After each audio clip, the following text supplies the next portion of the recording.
오늘 하나님께서 우리에게 주신 말씀은 구약성경 열왕기상 11장 14절에서 25절까지 말씀입니다.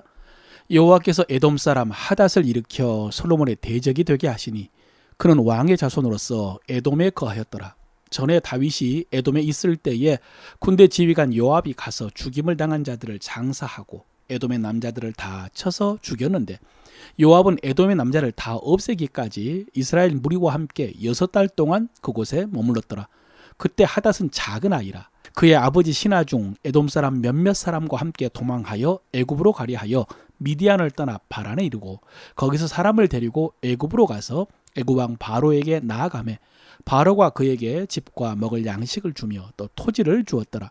하닷이 바로의 눈앞에 크게 은총을 얻었으므로 바로가 자기의 처제 곧 왕비 다브네스의 아우를 그의 아내로 삼으매 다브네스의 아우가 그로 말미암아 아들 그누밧을 낳았더니 다브네스가 그 아이를 바로의 궁중에서 젖을 떼게 하매 그누밧이 바로의 궁에서 바로의 아들 가운데 있었더라.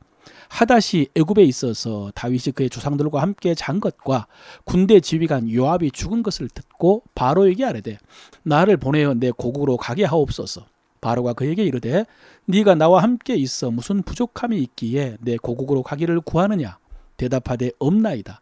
그러나 아무쪼록 나를 보내옵소서 하였더라. 하나님이 또 엘리아다의 아들 르손을 일으켜 솔로몬의 대적자가 되게 하시니 이는 그의 주인 소바 왕 하닷엘셀에게 도망한 자라. 다윗이 소바 사람을 죽일 때에 르손이 사람들을 자기에게 모으고 그 무리의 괴수가 되어 다메섹으로 가서 살다가 거기서 왕이 되었더라. 솔로몬의 일평생에 하닷이 끼친 환난 외에 르손이 수리아의 왕이 되어 이스라엘을 대적하고 미워하였더라. 아멘. 하나님께서는 오늘 또 말씀을 통해서 우리를 인도하시고 또 역사하십니다.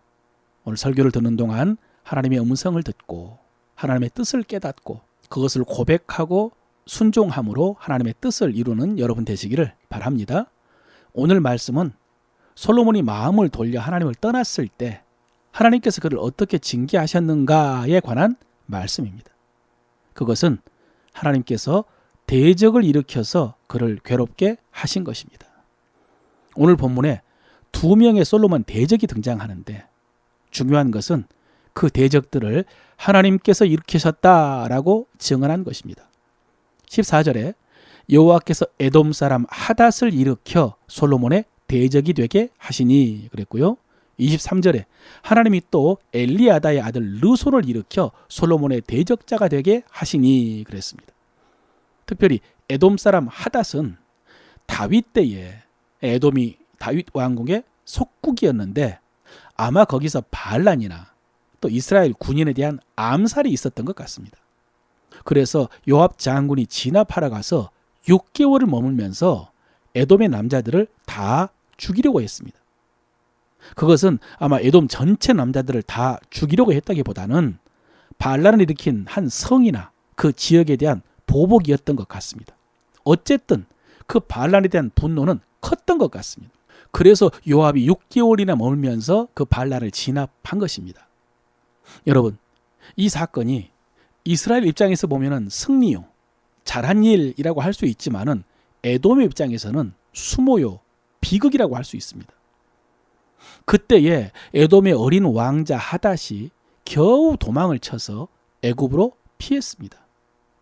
그런데 애굽 왕 바로는 하닷에게 은총을 베풀었습니다.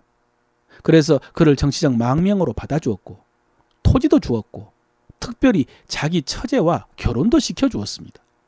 그리고 아들을 낳자 바로는 그 아이가 애굽의 궁에서 자라도록 해주었습니다. 여러분, 이렇게 부모를 잃고 자기 나라를 떠나서 다른 나라의 망명에 살고 있는 에돔 왕자 하닷의 마음은 어떨까요?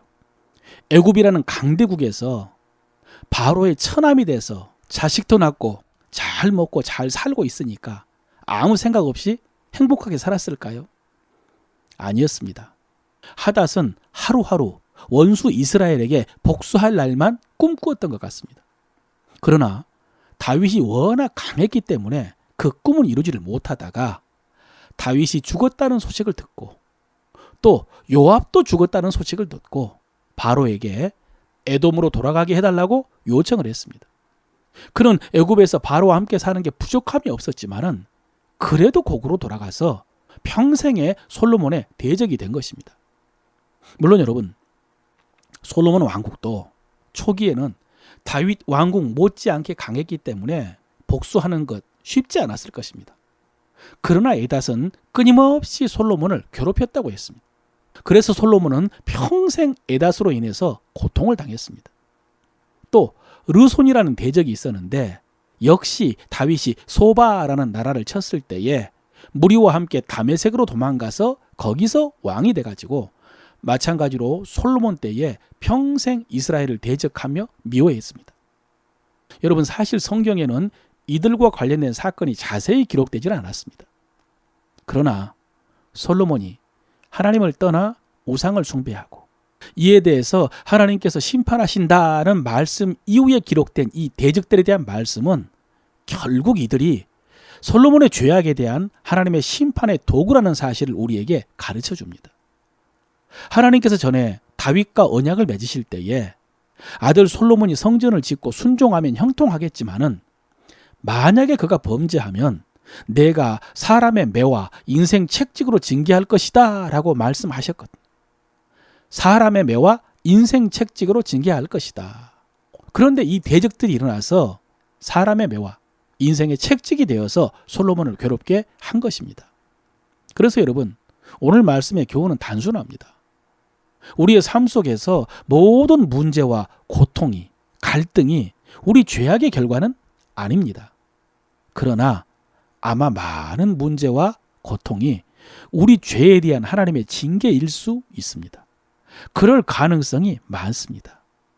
그러므로 우리가 살면서 크고 작은 문제를 만나고 고통을 당할 때 먼저 자신을 점검해 볼 필요가 있습니다.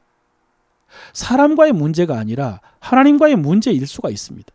그래서 먼저 그것을 점검할 필요가 있습니다. 그리고 죄는요, 비록 그것이 금방 드러나지 않는다고 할지라도, 또 곧바로 징계를 받지 않는다고 할지라도 반드시 우리 삶을 고통스럽게 한다는 사실을 기억하고요, 항상 겸손하고 거룩하시길 바랍니다. 오늘 이 말씀이 여러분의 삶을 더 거룩하게 인도해 주셔서 여러분의 삶 속에 사람을 통해서 매와 책찍으로 징계를 당하는 것이 아니라 사람들에게 존귀함을 받고 은총을 입게 되시기를 주의 이름으로 축원합니다.